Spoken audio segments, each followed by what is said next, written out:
All right, man. Let's talk some Utah football. Absolutely.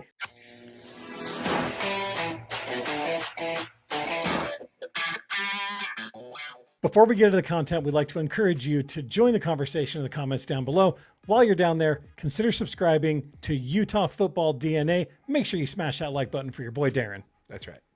All right, man. So let's go ahead and jump into it, man. There's just a couple of subjects we wanted to talk about when it comes to the Utes this week. As a reminder, folks, we're in the middle of spring right now. It ends spring practices. Absolutely. Yeah, it ends. First thing we want to talk about is what dropped a couple days ago, and it was announced there will be no spring game, no Forever 22 game in the 2026. No, God, please, no. That was announced by Morgan Scalley. They state the reason for this is they're opting for that additional practice. A lot of new faces, want to get them acclimated and all of that good stuff. AJ, I'm not satisfied with that answer. No. I'm not satisfied with that answer. No. The real reason why I think they're doing this is because they're trying to protect their players from getting poached. Absolutely. And this is kind of screwing over the fan, in my opinion, on this one. The Forever 22 game is a fun game to go to. You know, I've been to it with you, actually. We actually went to one of these games together. Yeah. It was a lot of fun. The spring transfer portal, a lot of people say, oh, well, the spring transfer portal was closed, so that's not a reason why they're not doing it. And that's why, it won't happen. But that's not actually true. Right. It's kind of like a soft transfer portal. Essentially, what these players could do is they can unenroll from school, from the University of Utah, and then just re-enroll to the next highest bidder. Yeah. And then there you go. You're in time for fall camp. No transfer portal needed. Just in and out, what have you. Just jump like that. And, that actually happened to us last year with Zacharias Williams. He bailed on us after balling out in spring game against, and then, in spring game he balled out. We talked about it on that episode. Yeah. How well he performed. And then, Yeah, right after the spring game, he entered the transfer portal and went to UCLA. Here come the Trojans, baby. And UCLA. Could be UCLA. I don't know. Both of them are down there. You guys let us know in the comments. We're not even in the same We're conference idiots. anymore. Yeah. Who knows? But yeah, so it could be UCLA as well as the Bruins. Really? Yeah. Okay. The Trojans. That's what I was thinking. Yeah. You guys let us know which one's right, which one's wrong. It's probably him. He's probably right. But yeah, I mean, Aaron Dunn also committed to the Utes, was committed to the Utes, and then flipped to USC as well. I totally understand why they're doing it. I still don't like it. Yeah. I mean, I'm not sure I like it either, but like you said, this is all the Utes' effort to protect the players that they've already recruited, right?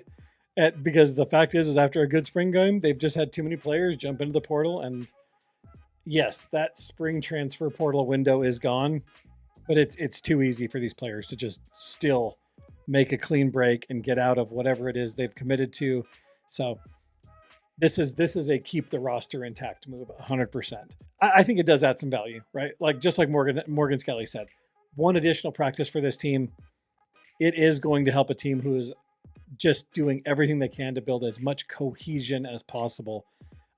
And this team needs chemistry. That they're going to do everything they can to keep building that. So, is it the primary reason? Absolutely not. But the fact is this team has high expectations for themselves, right? But I mean, we as fans have high expectations for this team this year. As a diehard Utes fan, anything that they can do to better prepare for this fall season, I'm good with. If they can keep the roster intact, I'm good with it. So I'm all in. I will miss this game. It does hurt my heart because we have had some good times there. It is a fun game to go watch. It's nice to get out there on a nice April day and go watch some Utah football. So it hurts, but I'm good with it. I understand the reasoning for sure. Yeah, I get it too. It makes sense, but honestly, man, if I see more than 2 or 3 player moves after this, spring camp is over, I'm just gonna say, 2 or 3 people moved last year. Bring the damn game back. Let's just bring the game back. Yeah, I think this year should be the year where we decide, because some of this poaching happened last year when a lot of other Big 12 teams did not have a spring game. Yeah. So we're one of the last ones that kind of did, and I don't know. It kind of been detrimental, and maybe Morgan Scalley is just testing that to see what happens, but we'll see for sure. Yep. Let us know what your thoughts are, folks, in the comments down below. We'd love to hear from you. What do you think about the Forever 22 spring game? Are you going to miss it? Are you not going to miss it? Are you like AJ, just like, look, if it keeps the team together, I'm all for it? Are you going to go to that fan fest thing they're going to do instead? Let us know. No. What your thoughts are. Yeah, maybe that's weird. It just doesn't feel right. Yeah. Speaking about building team cohesion, AJ. Yeah. This is something we actually wanted to launch into because this is actually an article that was posted on SI.com by Cole Forsman that was titled "How Utah is Viewed by College Football Analytics Rankings Going into the 2026 Season." This article states that Utah has fallen from 8th going into the 2025 season all the way down to 25th. So the SP Plus rankings is a prediction model that answers the question of how good will this team be this season, knowing what we know now. Yeah. Right? It does take into account of things like returning production, recent performance, coaching continuity, and recruiting, basically. Is kind of the key drivers for this. Yeah. Bottom line is that there's just been too much change for this Utah staff and players. The fact that they are still in the top 25 isn't nothing. I think that's where I want to highlight this, is that this isn't nothing. Being in the top 25 when you've completely redone the majority of your coaching staff and you've reset a lot of your players, there's only really 2 teams in the Big 12 that are ahead of you that you really want to focus on. And honestly, it's the 2 that you predicted, right? The 2 that finished ahead of you in the polls, in the rankings last year anyway. Right. Which was BYU at 18 and Texas Tech, obviously. They were at number 5, I believe, in the rankings there. So, I don't know, man. What's your take on this? I think what surprises me most is when you dig into that SP model, it breaks it out individually for offense, defense, and special teams, right? Right. The current rankings, it has Utah, the offense ranked at 18th. The defense is ranked 34th, and the special teams is ranked 74th. So last year, like you mentioned, they were ranked 8th. And with that 8th ranking, it had the offense ranked 6th, the defense ranked 17th, and the special teams, crazy enough, also at 74. So I understand the drop in offense, right? 8th to 18th, fair enough. Kevin McGibbon, as great as I think he is, he was not as hyped as Jason Beck coming into this. I understand that, but also, you have offensive players now that are proven commodities, right? Bert Ficklin had a breakout year. He's backing up a Devin Dampier that we know can produce at Division I football level, which we didn't know last year. Right. The big question is Devin Dampier talented enough to come from the Mountain West Conference and produce in the Big 12? We know that to be a fact now. So, yes, we got some O-line issues, but that far of a fall based on an offensive coordinator, I think is a little sketchy, because that's it. Like I said, a few O-line issues, but we got some great O-line recruits and some talented guys still returning that have played a ton of football for the year. Yeah, see, I think that's where the confusion is between us and the national media. The national media is definitely going to be, or the national college analytics for football is going to see the head coach transition much bigger than we are. Right. Absolutely. They're going to see a 20-plus year vet of Utah head coaching walking out the door and taking his program with them. But these guys have got to know that Morgan Scalley's taking the program over. Yes, but they don't know him any better than like when Kalani Sitake took over at BYU after being the defensive coordinator at Oregon State. Yeah. Right? That's how they're kind of seeing it. Right? Yeah. So they're going to be like, okay, yeah, he's a Utah guy, and yes, his defense has been part of Utah's, bread and butter for the last 10-plus seasons, or however long it's been. But they're going to see that part, like, okay, their continuity, their 20-plus year rock at the head coaching position, guy who's been there forever, is now gone, and he took his offensive coordinator and a bunch of his offensive talent with him. This is going to be a huge hit for them. And I think it would have been a much bigger hit if it wasn't for the fact that Morgan Scalley was there. Yeah, they're ready to take it. I think they're taking that head coaching spot and they're giving it a lot more credence than I think we would really do it. Yeah, just because we know the program a little better.